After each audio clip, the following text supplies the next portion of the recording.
All right. I'm looking at last year's schedule, and yeah, they did not start well for a reason. Their media attacked Coach Harbaugh and put together stuff that made no sense, and the players bought into it. Everybody bought into it. What I said, that Harbaugh, you can't go trashing other people and expect to win. It's called karma, the power of God, all that. As you can see, I work right underneath Jesus Christ on the cross. So every day, was it a coincidence? Who knows? But you can't do that kind of stuff and expect to win football games. And they're not doing that anymore. They're all about positivity, growth, encouragement. Winning football games comes at a cost. So let's look at last year. Their game got canceled against Akron, their warm up game, supposedly. Would they have lost that game? Who knows? They were atrocious at the beginning of last season. They did not look good. They were sloppy at best, did not have a good defense. Colorado was the next week, 33-28. Barely lost that game. Kind of put Colorado on the map. And whatever that quarterback's name is, Montez. I don't think Colorado's going to be that good this year. I think they showed us their true colors towards the end of the season. Their offense just wasn't what we thought it was. Troy's a really good football team. Troy beats Nebraska 24-19. Who knows? I mean, what happened there? But Troy is a really good football team. Shout out to Terry Byers, linebacker, going to be out there. Knows how to read plays. Very effective athlete. They recruit well. They know football. Michigan obviously knows football. They were ranked number 14th last year. They beat Nebraska 56-10. Took them out back and said, "Hey, here's the woodshed. I'm going to give you a spanking real quick." So if you look at what happened there, that was the beef game. So like I said, Nebraska media attacked Harbaugh, put a chip on their shoulder, really came in and they went at them, 56-10. Purdue beat Ohio State. Purdue beats Nebraska 42-28. Wisconsin beats Nebraska 41-24. Now, you look at where most of these games were. Nebraska did lose at home to Colorado. They lost at home to Troy. They lost at Michigan. They lost at home to Purdue. They lost at Wisconsin.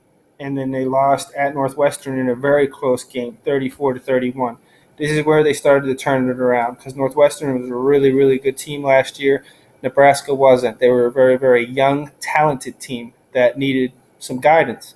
And they obviously weren't getting out of Frost at this point.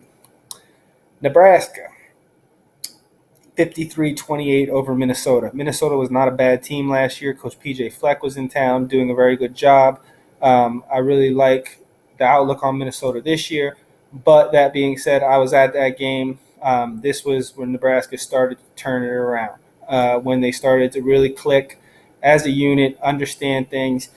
Kids like Wyatt Mazur in the locker room were just getting them going. I know these people. 53-28, they beat Minnesota. The next week, Nebraska takes on Bethune-Cookman. Don't know why you scheduled Bethune-Cookman. You beat them 45-9. Good for you. The next week, Ohio State, 36-31. The number 3 team in America. They almost beat Ohio State. People got Ohio State going this year for the national championship. They got them in the playoff in Vegas, which I disagree with. I do not think Ohio State is going to be jack shit this year. I do not think Ohio State has bounced back from everything from last year with Urban Meyer. I don't think they have a good recruiting class. I just don't see it happening. No disrespect to Ohio State. Nebraska goes on to beat Illinois, plays terrible defense, lets up 35 points. The next week, Nebraska beats Michigan State. Michigan State was a ranked team for most of the season in a lot of the polls, 9-6. This was a slugfest. AFC North, ground and pound. And then the last game, they lose to Iowa 31-28. Once again, a very close game with a top 25 team. The progression here speaks for itself. I see it. That's why Adrian Martinez was on my freshman of the year list. He didn't win. He wasn't going to win. Not with Trevor Lawrence doing what he did, to win the national championship on the grand stage. But the kid's got a lot of better qualities than Lawrence, and that's why he's up for the 2019 Heisman Trophy on all the odds lists and on my list. Alan Bowman, with the departure of Cliff Kingsbury, he's fell off the list. Not that Matt Wells is going to be that bad of a coach. He's going to be a great coach. He did a great job at Utah State. We wrote a lot about Utah State last season and what they were able to accomplish. I'm not seeing a lot of this unfold this year for Utah State, no matter if you're at the Manning passing camp or not.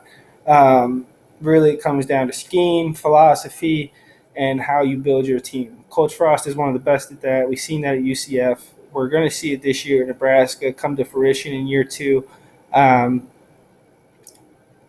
predicting 10-1. I'm predicting them to make the college football playoff this year. Not because I ranked them number 8, not because of this, not because of that. Then I should have ranked them number 4. But then people really would have started bitching on Twitter and all the other social media networks that I got hate mail from. Nebraska. Listen, the facts speak for themselves. The recruiting class was dope. The transfers are dope. And you got a lot of great guys coming in.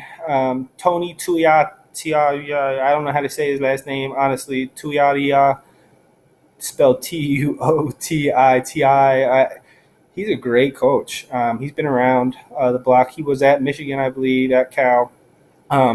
Very good D-line coach. They're going to strengthen the black shirts this year. They're not going to let up the points that they did last year, and they're going to have one of the best offenses in college football today. So, with all of that being said, I believe Nebraska football bounces back this year and has an epic run into the college football playoff at number 4. I'm predicting it early, I know, but the schedule looks like it could work out for them in their favor, and that is why I think Vegas has them at 6-1.